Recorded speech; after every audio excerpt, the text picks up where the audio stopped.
VOA Afrique. Ravi de vous retrouver pour un nouveau numéro de Washington Forum. Jacques Aristide avec vous. Gros plan cette semaine sur la Somalie, un pays meurtri comme jamais auparavant. L'attentat qui a frappé sa capitale Mogadiscio samedi est le plus meurtrier de l'histoire du pays, avec environ 300 morts. Le gouvernement l'attribue aux islamistes du groupe Al-Shabaab. En réaction, les Américains se disent prêts à renforcer leur soutien militaire aux Somaliens. Mais pourquoi la Somalie est-elle toujours le théâtre d'attaques terroristes ? La tragédie complique-t-elle davantage la tâche du président Mohamed Abdullahi Mohamed après ses 9 mois au pouvoir ? La communauté internationale fait-elle assez pour sauver ce pays, surtout face au danger Shebab ? Notre décryptage à venir.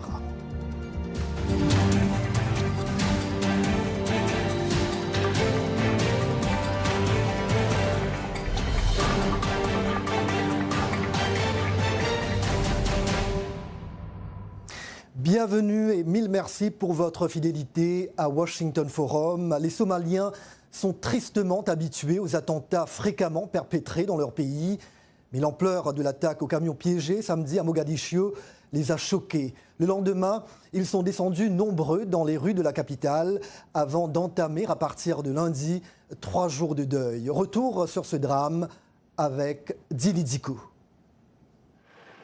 Ambulanciers, forces de sécurité, citoyens lambda, autorités et proches venus secourir leurs familles. Les Somaliens ont vécu avec effroi samedi dernier l'attentat le plus meurtrier de leur histoire. La déflagration est survenue dans l'après-midi lorsqu'un camion piégé a explosé au carrefour kilomètre 5 dans le district de Hodan, un quartier commerçant très fréquenté de la capitale. Les autorités somaliennes ont avancé un bilan provisoire de près de 300 morts et plus de 400 blessés. Elles ont précisé que les chiffres pourraient s'alourdir dans les prochains jours. Je suis un enseignant ici à Mogadiscio. Nous protestons aujourd'hui contre le massacre perpétré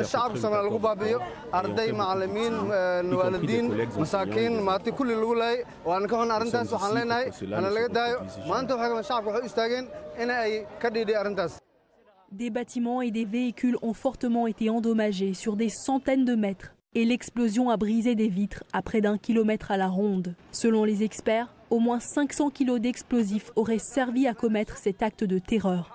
Un acte qui, à ce jour, n'a toujours pas été revendiqué. Les Shebab sont nombreux s'interrogent sur leur silence. Ce mouvement d'islamistes somaliens affiliés à Al-Qaïda revendique en général rapidement ses opérations visant à renverser le gouvernement somalien, soutenu par les 22 000 hommes de la force de l'Union africaine, AMISOM.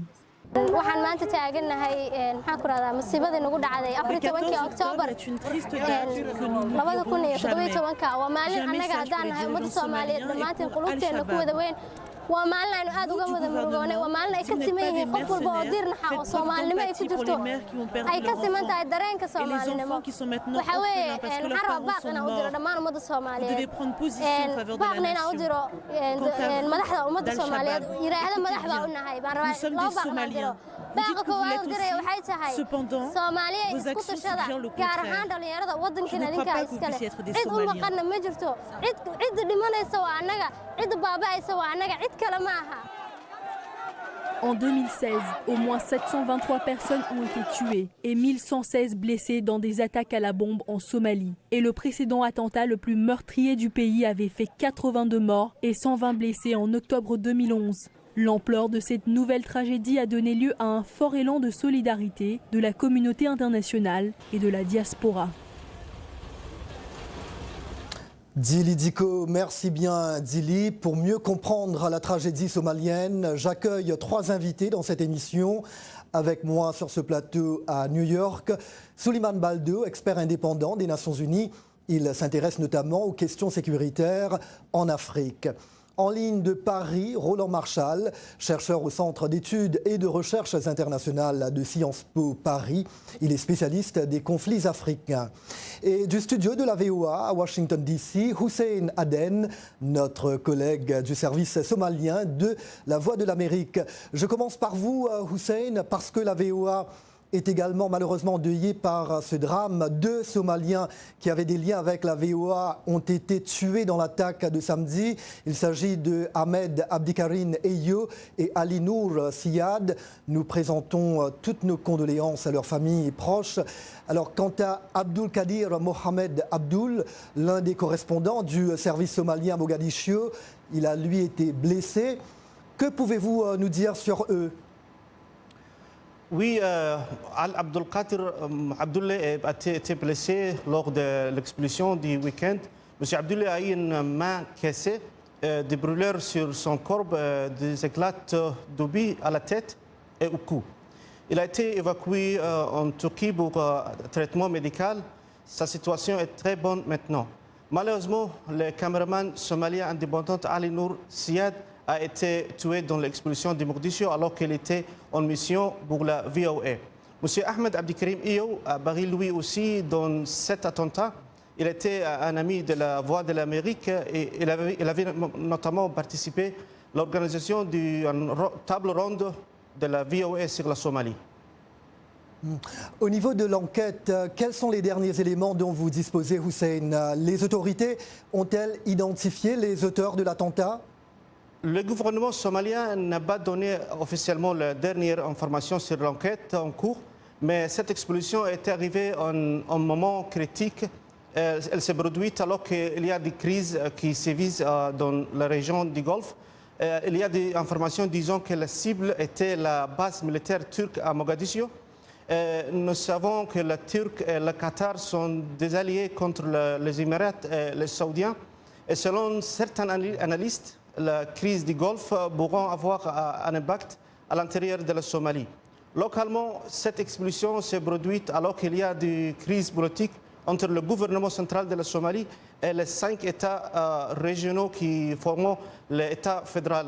Bien que cette expulsion ait tous les imprimantes de Al-Shabaab, mais Al-Shabaab n'a pas revendiqué la responsabilité immédiatement pour plusieurs raisons, peut-être à cause de l'ampleur des dégâts ou peut-être on a manqué la cible pour ne pas l'admettre. Voilà, Roland Marshall, Hussein vient de nous le dire, toujours pas de revendication ce jeudi, mais le gouvernement somalien n'a aucun doute sur la responsabilité des islamistes d'Al-Shabaab, ce groupe lié à Al-Qaïda.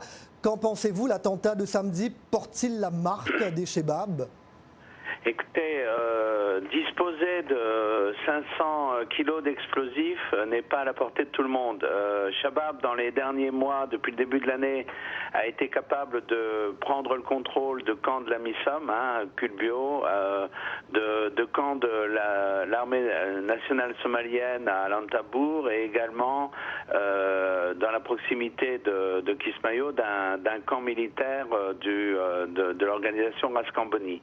Donc, sans parler de ce qui s'est passé avant, en 2016, c'est sans doute la seule organisation, hormis le gouvernement ou des puissances étrangères, qui est capable aujourd'hui d'avoir cette quantité d'explosifs. Après, et tout à fait dans le sens de votre collègue somalien, la zone où l'explosion a eu lieu n'a pas de valeur politique pour Shabaab, parce que même si on veut toujours décrire cette organisation comme une organisation de tueurs, bon, il cherche quand même, il y a quand même une visée politique. En général, ce sont des ministres, des parlementaires, des officiers supérieurs, des gens des services de renseignement ou des étrangers. Bon, là où ça s'est passé, il n'y avait personne de cet acabit-là. Donc la possibilité et le scénario le plus crédible à l'heure actuelle, c'est effectivement que soit ce chargement devait être éventuellement décomposé en plusieurs lots qui auraient servi à des attaques dans Mogadiscio de moindre ampleur, mais qui auraient souligné l'incapacité du gouvernement somalien à sécuriser la capitale, puisqu'il en avait fait la promesse, on a eu pendant l'été plusieurs attaques de ce type-là, simplement pour prouver que sur la vanité des promesses Roland Marshall, si vous m'entendez. Ça c'est une option, ou l'autre option, c'est effectivement effectivement qu'il y avait une autre cible. Alors effectivement, le nouveau camp d'entraînement dirigé par la Turquie. On peut penser aussi à des grands hôtels de Mogadiscio qui sont tout près, juste après le kilomètre 4, comme Nassa Ablot, l'hôtel Mukamukama qui a été un peu reconstruit, voire le Somali Youth League Hotel qui est plus proche du compound présidentiel. Mais enfin là, on est vraiment dans des spéculations, puisqu'on ne saura a priori jamais quelle était la véritable cible et s'il y en avait une ce soir-là. D'accord. Alors, une attaque monstrueuse, certes, Souleymane Baldeu. Pensez-vous que les réactions qui ont suivi dans le monde ont été proportionnelles à l'ampleur de la tragédie? Par exemple, ici aux États-Unis, nous l'avons à peine vu mentionner dans les journaux télévisés. Je suis tout à fait choqué du manque de réaction aux États-Unis. Disons, les chaînes de nouvelles nationales sont consumées par les toutes dernières nouvelles de crise provoquées par l'exécutif, le président Trump et ce qui se passe autour de l'enquête et tout cela.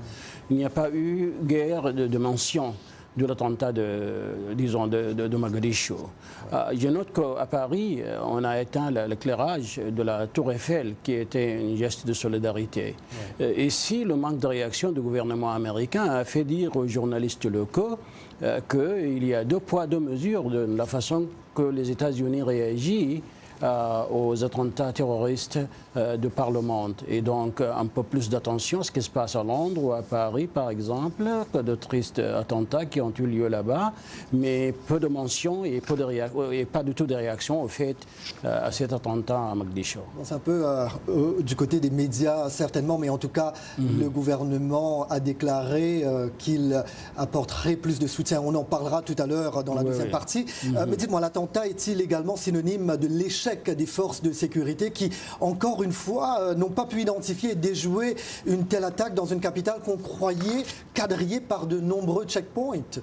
Certainement, il y a eu plusieurs programmes pour la formation des soldats pour l'armée somalienne et on se demande où se trouvent ces forces de sécurité.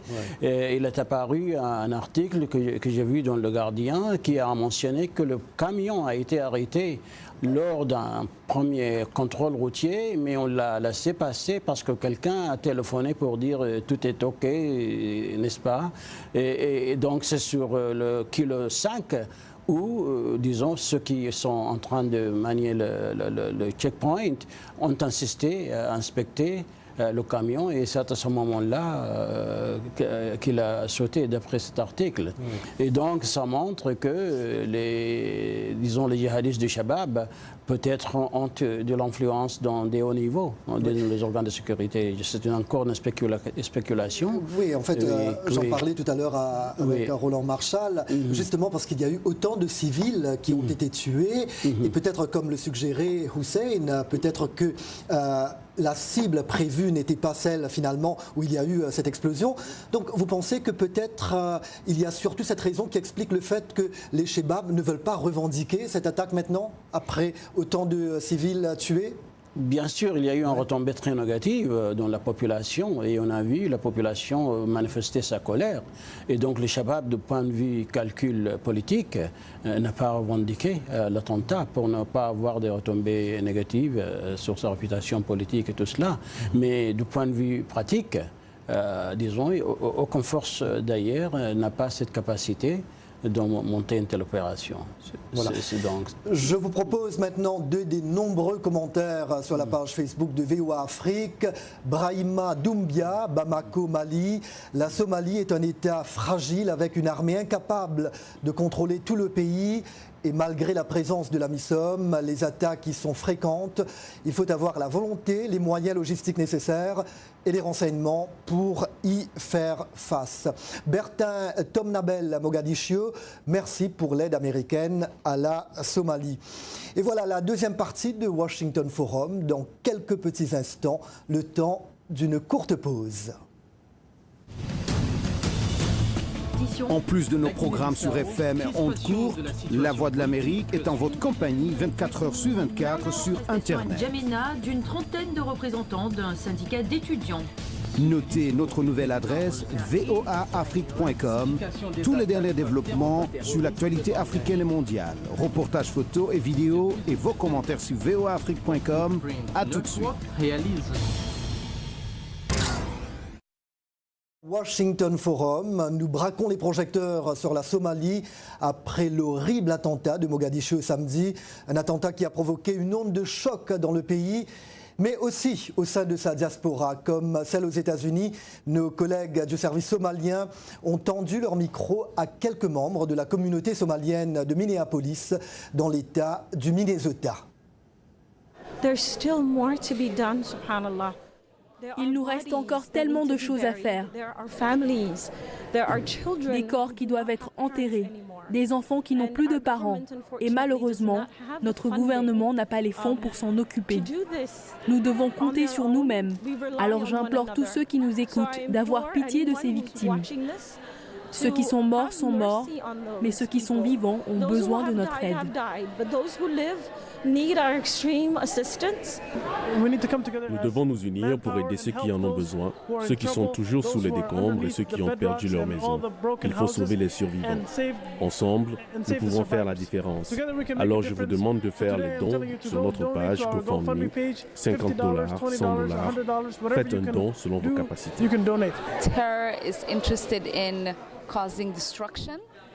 Le terrorisme veut causer de la destruction et s'aimer la peur dans nos cœurs. Nous sommes avec vous et nous devons continuer à nous battre pour un monde de paix.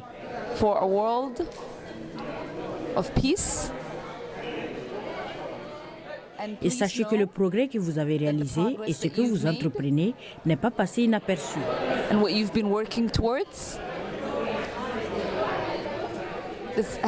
Alors nous nous tenons debout avec vous pour nous assurer que ces efforts pour le progrès ne soient pas amoindris.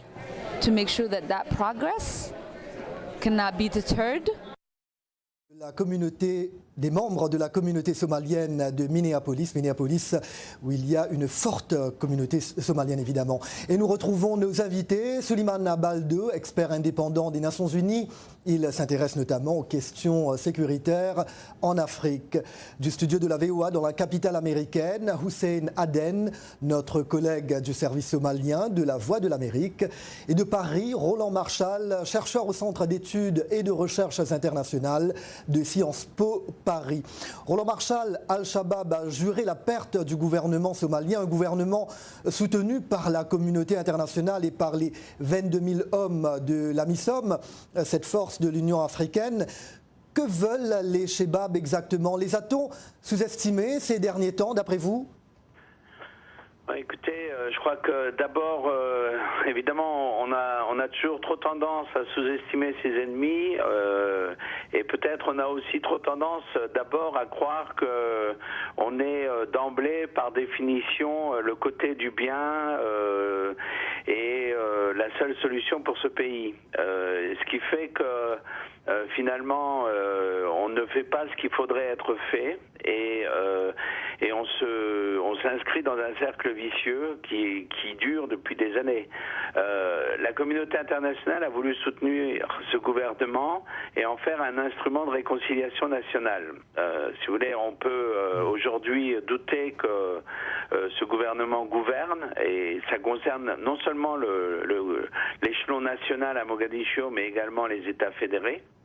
Et puis, il n'y a pas eu de réconciliation sociale, c'est-à-dire que les conflits restent extrêmement nombreux à l'intérieur de la Somalie, même si les médias internationaux, dont vous, parlaient essentiellement de Shabaab. Mais il y a beaucoup d'autres problèmes qui divisent la population et d'une certaine façon, Shabaab s'inscrit dans cette configuration et devient un peu l'ennemi secondaire pour les Somaliens. C'est-à-dire que Shabaab n'a plus la popularité qu'il avait, que cette organisation avait contre l'Éthiopie il y a une dizaine d'années. Ouais. Mais par contre, c'est un allié utile pour battre les autres, qui sont soit un clan voisin, soit une administration fédérale, soit la dite administration nationale. Et donc, d'une certaine façon, les Somaliens qui aujourd'hui pleurent leurs victimes sont aussi très fondamentalement les complices et permettre la survie de cette organisation. Et donc, il faut réfléchir à ça. Il faut arriver à comprendre pourquoi au Somaliland, qui est en paix depuis quand même le début des années 90, on a des milieux d'affaires qui continuent à cotiser pour financer les actions de Shabab. Pourquoi au Puntland, qui malgré une situation difficile à Bosaso est relativement en paix, on fait de même.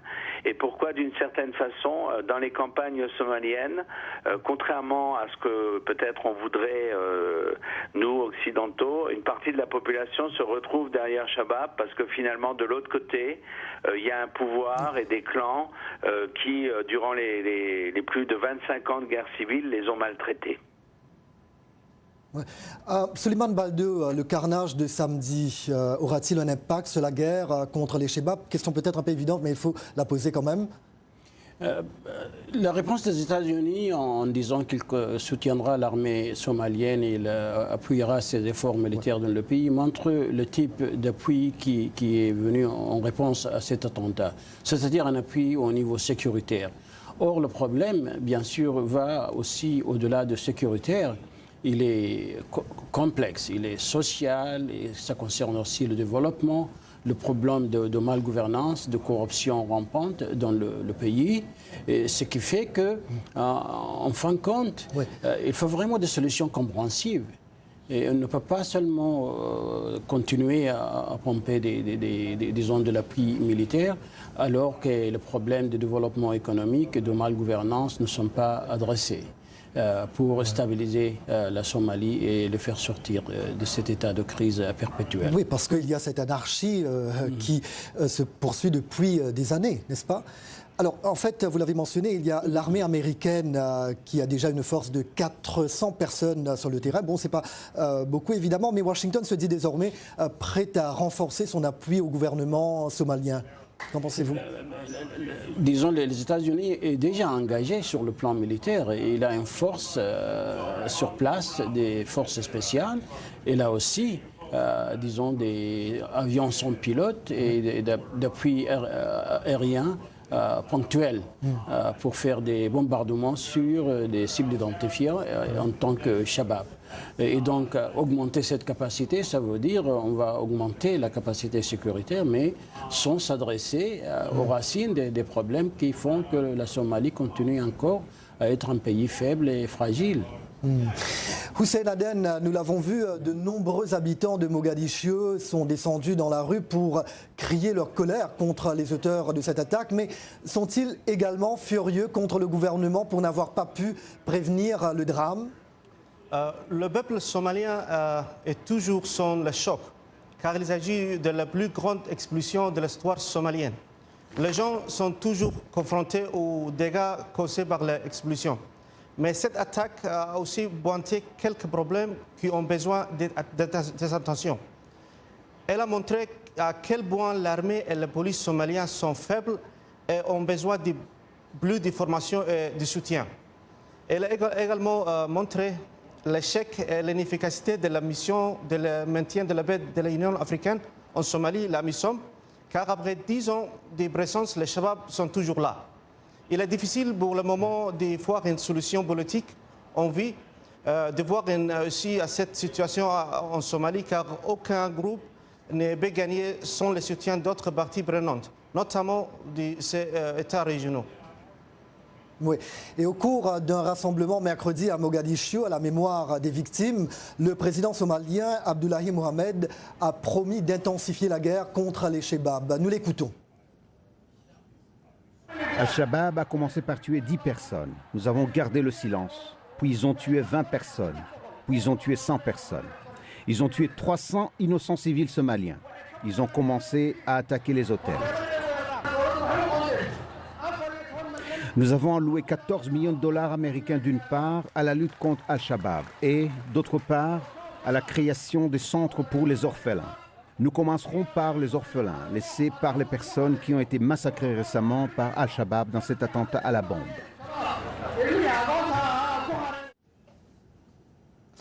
Le président somalien Roland Marshall, déjà à son investiture en février dernier, le président Abdullahi Mohamed avait ceci à dire: ceux qui travaillent avec Al-Qaïda, Al-Shabaab et le groupe État islamique, nous vous disons que votre temps est terminé. Mais voilà, 9 mois après, pourquoi lui et son gouvernement ne parviennent-ils toujours pas à chasser, pour ne pas dire éliminer, tous ces terroristes qui sèment le chaos dans le pays? Écoutez, il faut arrêter tout ça. Il faut arrêter d'utiliser un vocabulaire qui ne correspond pas à la menace. Shabab, c'est sans doute des tueurs, mais c'est pas les seuls tueurs que vous avez en Somalie. L'armée somalienne a tué récemment 10 civils, dont 3 enfants. Les médias internationaux s'en sont pas saisis. Donc, si vous voulez, il faut bien comprendre que c'est ce climat de violence générale qui fait que ce que fait Shabab n'a rien d'extraordinaire pour beaucoup de Somaliens. Alors évidemment, il y a cet attentat, enfin cette explosion de samedi soir qui est un carnage de 300 personnes, Roland Marshall, c'est quand même quelque chose. Les gens, évidemment, sont choqués, comme nous le sommes, de cette boucherie. Mais hormis ça, la guerre au quotidien, les gens la vivent depuis 1991. Donc il faut comprendre que, oui, les gens n'aiment pas Shabab, mais quand il faut régler des problèmes d'héritage, des problèmes de dette, des problèmes de propriété foncière, les gens préfèrent aller dans des tribunaux qui sont gérés par Shabab plutôt que d'aller dans les tribunaux gouvernementaux. Parce que les juges ne sont pas corrompus, parce qu'il y a effectivement une enquête qui est menée, parce que enfin, Shabab se préoccupe non seulement de donner un verdict, mais veille à ce que ce verdict soit mis en œuvre. Le gouvernement ne fait pas ça. Pourquoi ne le fait-il pas ? C'est une question à laquelle ce président, comme ses prédécesseurs, devrait répondre avant de demander une aide militaire internationale. Ensuite, si on regarde l'aspect sécuritaire proprement dit, écoutez, là, ce qu'on appelle l'armée nationale somalienne est, disons, à la fois une constellation de groupes au niveau national, puisque chaque État fédéré pratiquement est une force armée, et qui s'est construit sur des milices claniques, donc ça veut dire où un clan domine et où d'autres clans sont exclus, et d'où des mécontentements, d'où ce que j'expliquais avant, le fait que, bon, finalement, à certains moments, on peut travailler avec Shabab parce que c'est une façon d'affaiblir un groupe qui vous domine. Et puis de l'autre côté, quand vous regardez la communauté internationale, on est dans l'irresponsabilité totale, à commencer par les États-Unis. C'est-à-dire que si vous regardez les acteurs internationaux dans le développement, dans la construction d'une armée somalienne, bon, vous avez les États-Unis qui créent leur propre milice indépendamment de l'armée nationale. Malheureusement, le temps passe trop vite, mais je vais vous demander, il y a cette question, Roland Marshall, je m'excuse, Souleymane Baldur, en 2 mots. Il y a beaucoup qui se posent cette question, évidemment, avec tout ce qui se passe dans ce pays. Alors, la Somalie est-elle un cas désespéré ou il y a de l'espoir pour ce pays ? On ne peut pas désespérer de n'importe quel pays qui contre ces conditions difficiles. Avec Boko Haram qui est devenu une force régionale affectant plusieurs pays, avec les tranches de Al-Qaïda et de l'État islamique en Afrique sahélienne, tous les pays fragiles dans ces zones affectées par le terrorisme ont besoin, au contraire, d'un soutien pour essayer de s'y adresser. On va donner le dernier mot à notre ami somalien. Hussein Aden, les Somaliens ont-ils l'espoir de pouvoir un jour mener une existence pacifique dans leur pays ? C'est le côté positif de ce drame à raviver le sentiment de fraternité et l'appartenance entre les populations somaliennes, en particulier après 27 ans de guerre civile et de tribalisme. Donc on a encore de l'espoir. Voilà, on a de l'espoir. Point final à ce Washington Forum. Un grand merci à nos invités, merci à nos collègues de Washington et New York.